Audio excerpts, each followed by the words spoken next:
Hello, YouTube. I am your host, the SNES Warrior, bringing to you guys a BS Zelda No Densetsu box opening today, courtesy of Nintendo's History and Flashback Entertainment.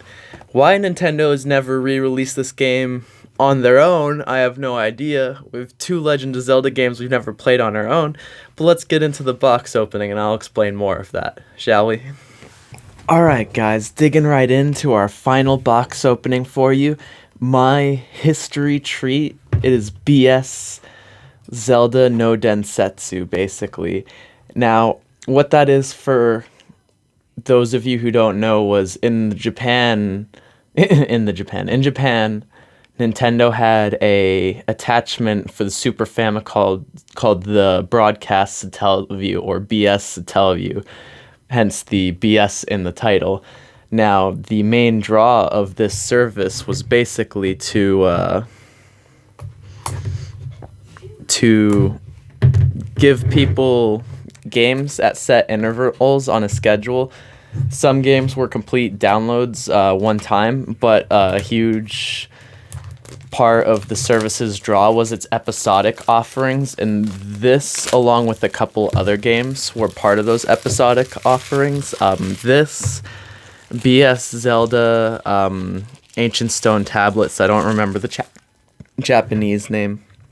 Flashback still has my copy of Ancient Stone Tablets. They sent me this stuff just so I could go ahead and get to work on it and have the games in my hands, which I really appreciate. So in the future, there should be one more box opening coming before I can make another one orders for these to get stuff like Star Ocean. But getting back to Zelda, this game was saved and preserved off of 8-bit megacarts, basically, that were overwritable for the Super Famicom. So basically, to preserve this game, they had to completely they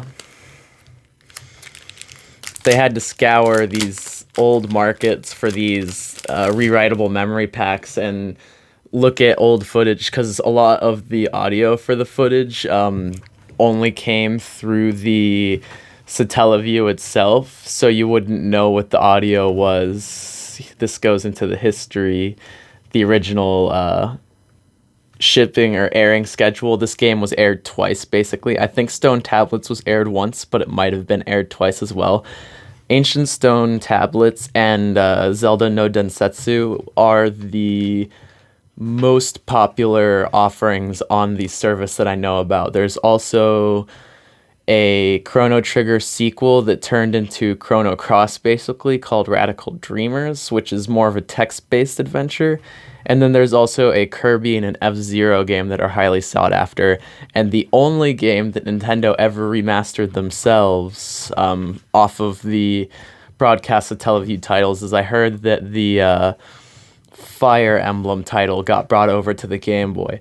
Why they can't remake the rest of these and share them with their audience, I don't know. We would eat this up in a heartbeat, and it was honestly a shock for me to discover that there was official licensed Zelda games that I had never played before. In an early video, I told you guys that I don't really appreciate NES era design because of how cryptic it is.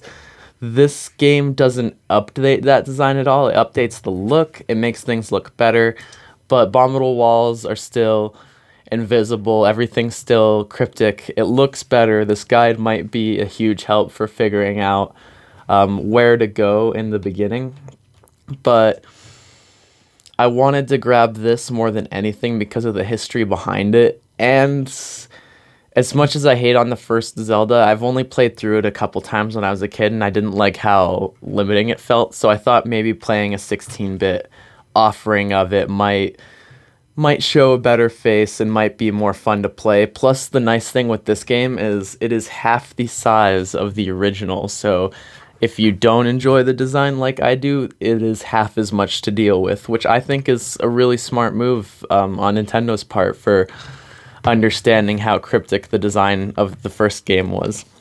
Now, to stop bashing on it so much, I do really like Zelda. It's just that the first one I find to be a little rough around the edges.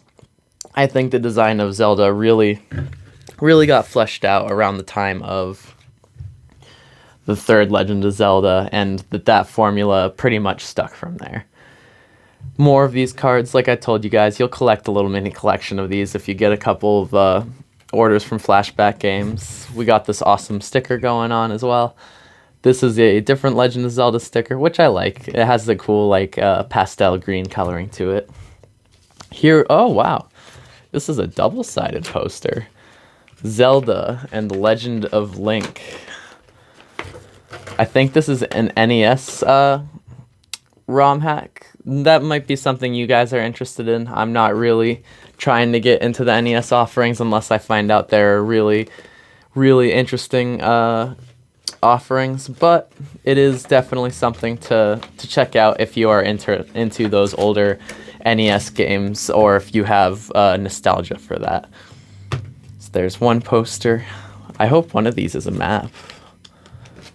Ooh, well that is lucid.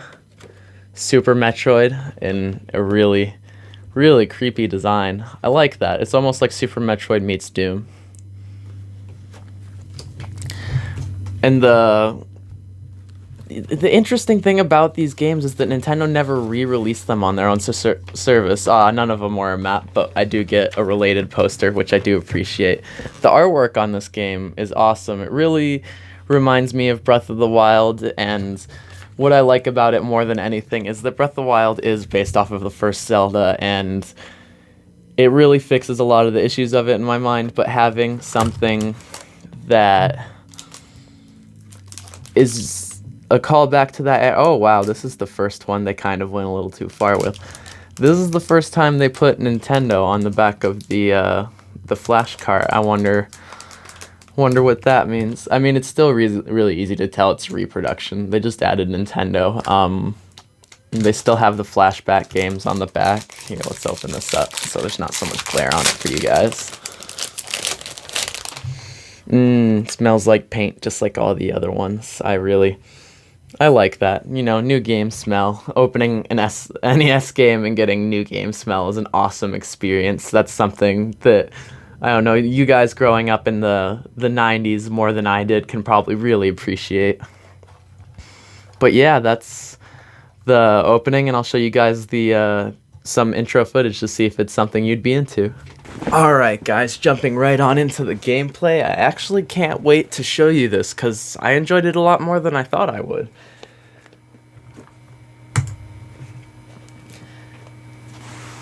BS, The Legend of Zelda.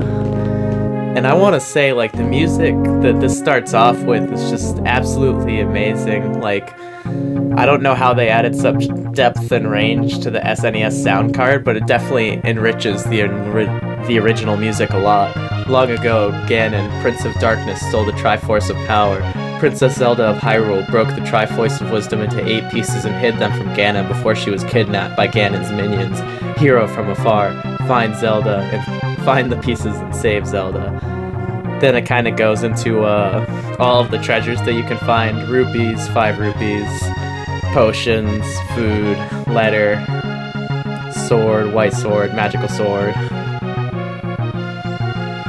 Basically all of the equipment that you're going to find and use throughout the game. I was actually surprised how, like, accessible everything was. I've run into, like, one invisible bombable wall this so far, and it was kind of out of place, kind of not really. You'd have to have seen some previous footage to kind of see where I bombed the wall, but it's more intuitive than I thought it would be. So now getting right on into the gameplay. I just delete this real quick.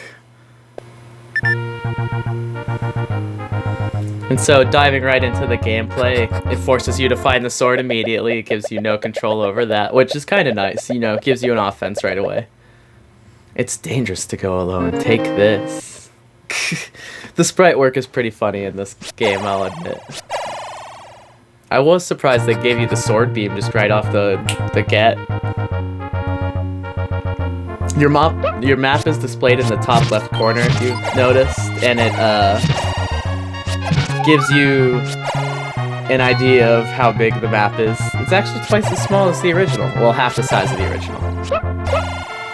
And then this is where things get interesting. I found my first dungeon, basically. So they say this is the second level, so I think I missed the first one in my explorations, but this really gives you an awesome synopsis of the gameplay. It's much more combat-oriented, like the overworld is, it's overworld-focused and exploration-focused, and then the second you get into the dungeons, it's very combat-focused / light puzzle-solving, it seems so far, so it's definitely the purest Legend of Zelda gets, basically, and just exploration and puzzle solving, basically. I really like how the music amps up the experience.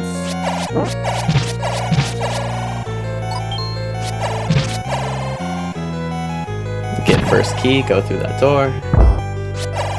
Snakes, which are a lot harder in this game than they have been in others. They move a lot faster.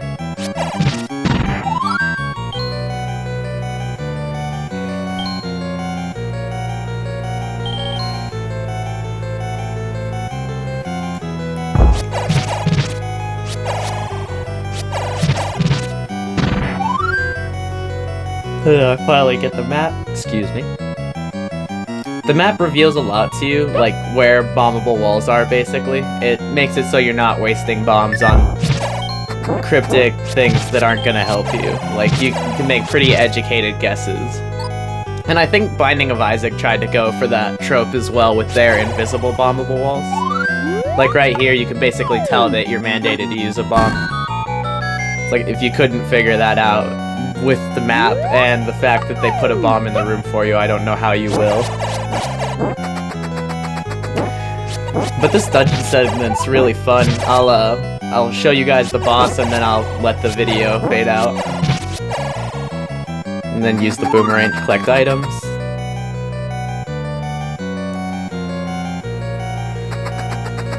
Wall Masters. Those guys will send you all the way back to the start.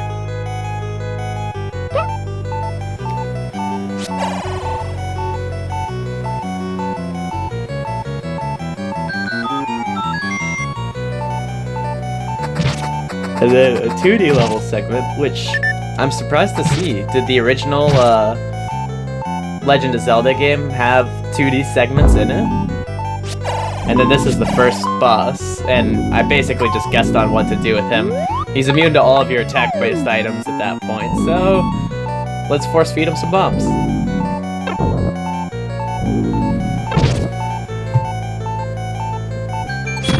That was a little too easy, I won't lie. But that's basically the introduction.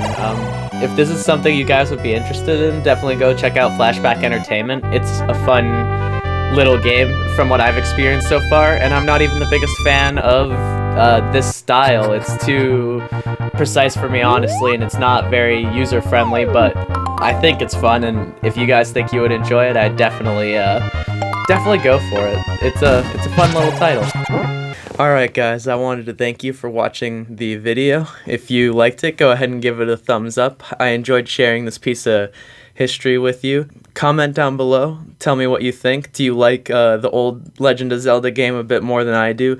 Have you played through this version before? Do you have any hints or tips that you'd like to provide? Subscribe if you guys enjoy my content, and hit that notification bell to always on if you never want to miss an upload. Peace, guys.